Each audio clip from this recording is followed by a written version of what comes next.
আল্লাহ তাআলার কুদরতের অপরূপ সৃষ্টি সম্পর্কে জানতে আমাদের ইউটিউব চ্যানেল পথিক জীবনের সাথেই থাকুন। আল্লাহ তাআলা পবিত্র কোরআনে উল্লেখ করেছেন, আর জিন তাকে আমি আগেই আগুনের উত্তপ্ত শিখা থেকে সৃষ্টি করেছি। তিনি জিনকে সৃষ্টি করেছেন বিশুদ্ধ ধোঁয়াবিহীন আগুনের শিখা থেকে।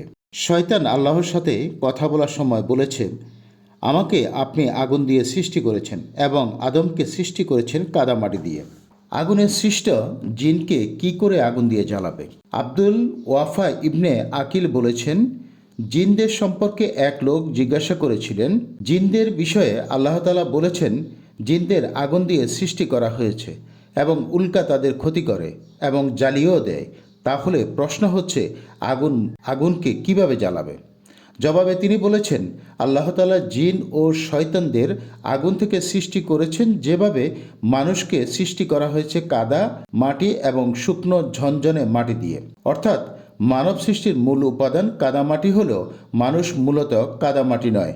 যেমনি জিনরাও আগুনের উপাদানের সৃষ্টি হলেও জিন মানেই আগুন নয়। রাসূলুল্লাহ সাল্লাল্লাহু আলাইহি ওয়াসাল্লাম বলেছেন, অর্থাৎ নামাজের মধ্যে শয়তান আমার মোকাবেলা করছিল, তখন আমি তার গলা টিপে দিয়েছি এবং তার থুতুর শীতলতাও আমার হাতে বুঝতে পেরেছি। এই হাদিসটি অনেকগুলো হাদিস গ্রন্থে উল্লেখ রয়েছে।